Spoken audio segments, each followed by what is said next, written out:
Hi everybody, this is Laura. Thank you so much for joining me on my channel. Today I am excited to be participating in a 1,000 subscriber hop celebration for the YouTube channel Creative Chaos in Tennessee. Congratulations to Shannon Keith. 1,000 subscribers is amazing, and I know that your number of subscribers will just grow from here. The theme for this hop is creating a project about leaping into something.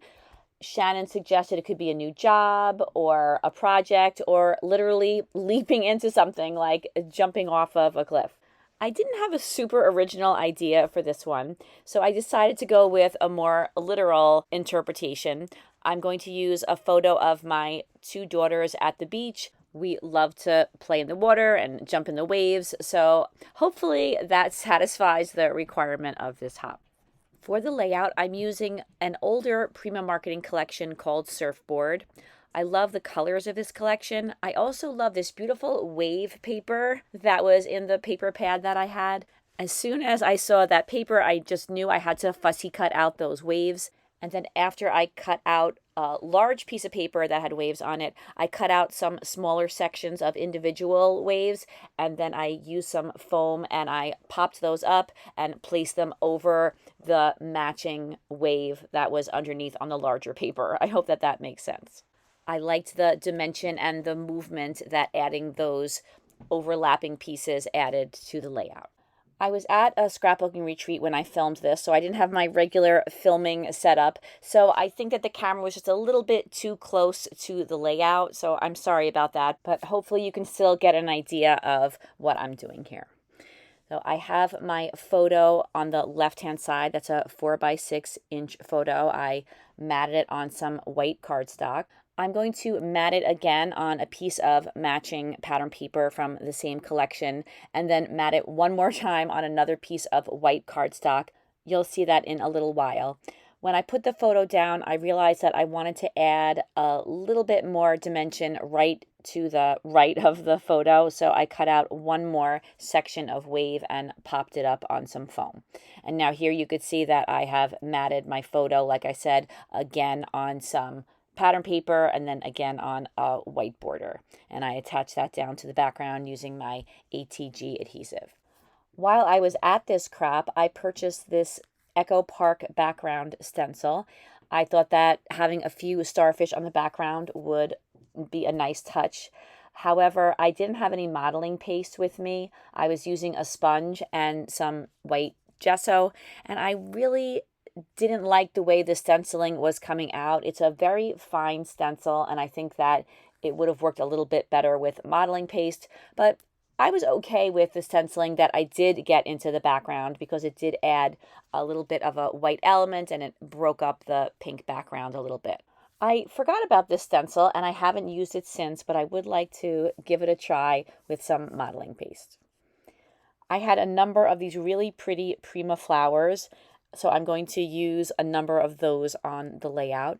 I also fussy cut out a whole sheet of white tropical flowers with white leaves with some touches of pink and green and also some holographic leaves on them. I'm creating 3 different clusters. I'm going to have my title cluster over to the right. That's going to be the biggest cluster. And then I'm going to have another cluster above the photo and another one below the photo. And I'm combining the fussy cut flowers with the dimensional flowers, and I'm also adding in some pieces that I made out of air dry clay. I have a short video on my YouTube channel from quite a while ago where I showed how I make these elements. It's very simple. I use some silicone molds and some air dry clay that I get in the big box craft stores. And then once I make my items, I allow them to dry, and then I use Finnabair paints. I like to use the Sparks and the Opal Magic in a variety of colors. After I paint them, I allow them to dry, and then I store them for later use. And since I was going on a crop, I thought that this would be the perfect time to bring some of those along with me and incorporate them into this beach-themed layout. I loved the coral pieces, but the coral piece that I made was a little bit too big, so I just broke it into smaller pieces, and I put a piece in each of the 3 clusters. For my title, I'm using a die cut piece from the Surfboard collection. It says relax, unwind, enjoy. I thought it was perfect for this summer layout. I'm adding some thick white cardstock behind it. I like to do that to reinforce die cut pieces when I know I'm going to be popping them up on some foam. It just makes it a little bit more sturdy. On the lower right-hand side of the layout, I use some chipboard pieces. They say sunshine, surfs up, and seashells. I remove the backing from those chipboard pieces and I stick them down to the layout, but I did have to go back with some ATG adhesive and reinforce them a little bit. You know how chipboard is.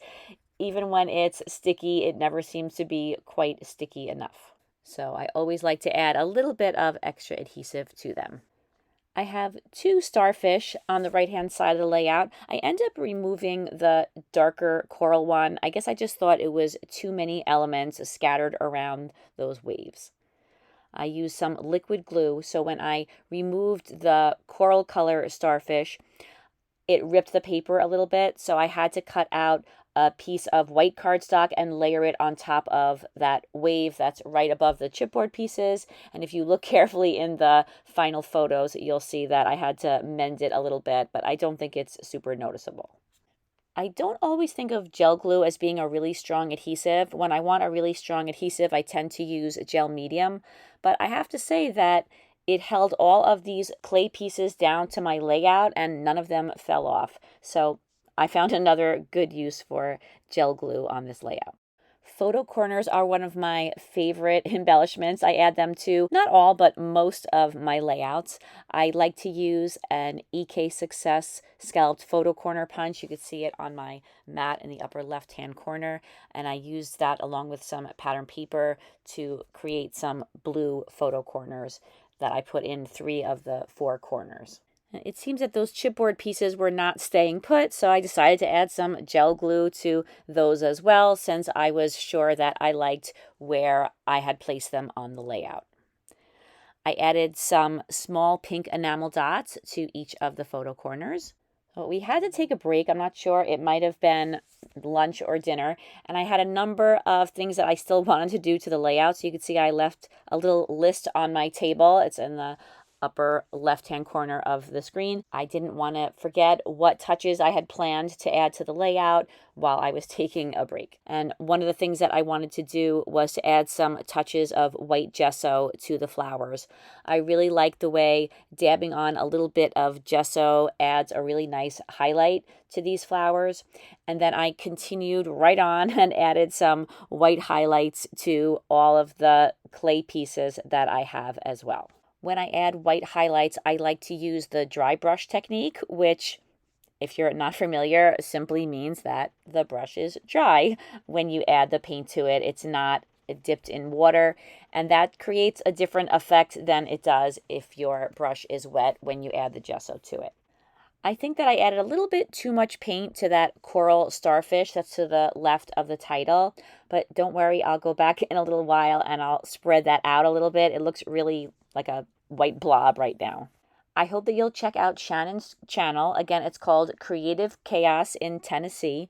I just watched one of her layout chairs. She had so many adorable Christmas layouts, and then she has process videos to go with those layouts as well. There are also a whole list of other scrapbookers that have made videos in celebration of Shannon's big accomplishment, so you could check out all of those links, which are also in the description box. So following along with my list, I'm adding some white splatters to the background. This is watered down white acrylic paint. I covered up my photo, and then I added some splatters using a paintbrush. That adds rather small splatters. And now I am using my finger and I'm tapping it against the base of the straw that holds the paint, and that makes slightly larger white splatters. And then I went back again to the smaller splatters. I like a variety of different sizes of splatters on my layouts. Another thing that I love to do is add some small white die cuts into my layouts. I like having those little touches of white all around the colorful clusters. So for this layout, I'm using just a couple of these die cut branches. I have been looking for years for these branches that look like they have little berries on them. and I have a number of them in my stash. I like to cut them out when I'm not in the mood for scrapbooking, and then I have a supply of them to use when I'm ready to create a layout. For this layout though, I cut them out right there at the table. You could see my really old Cuttlebug in the upper left-hand corner. It still works, so I will bring that along. It travels very easily when I go on a crop. Once I have the branches placed down on the layout where I want them, I use some gel glue to attach them down. There's just something about these branches. They add so much to clusters. I'm not sure exactly what it is, but I really do love adding them. Now I'm using some opal glitter medium. I got this on sale at Hobby Lobby. I thought I would give it a try because I had used up all of my Bow Buddy glitter paste, and I like the way this works as well. It adds a nice shimmer to whatever you put it on, and I love adding lots of shimmer and shine to these gorgeous Prima dimensional flowers. Sometimes when it's wet, it's a little hard to see if I've added an even coat of this glitter medium to all of the flowers, but I find that it dries really quickly. So a lot of times by the time I get all the way around the layout and I'm back to the first flower again, it's pretty dry and I can add another coat. In general, I just try to make sure that I don't have any big blobs by the time I'm done adding it to the flowers. And then when it dries, it really does have a lot of sparkle to it. That is the last touch that I add to this layout. The layout is complete, and here are some close-ups. Please don't forget to check out Shannon's channel. Again, it's called Creative Chaos in Tennessee. I think that you're really going to enjoy her videos. Also, in the description box, as I mentioned, there's a list of all of the links to all of the scrapbookers videos who are also celebrating Shannon's 1,000 subscriber hop celebration. I hope that you have a fantastic day, and I hope to see you again soon. Take care, everybody. Bye-bye.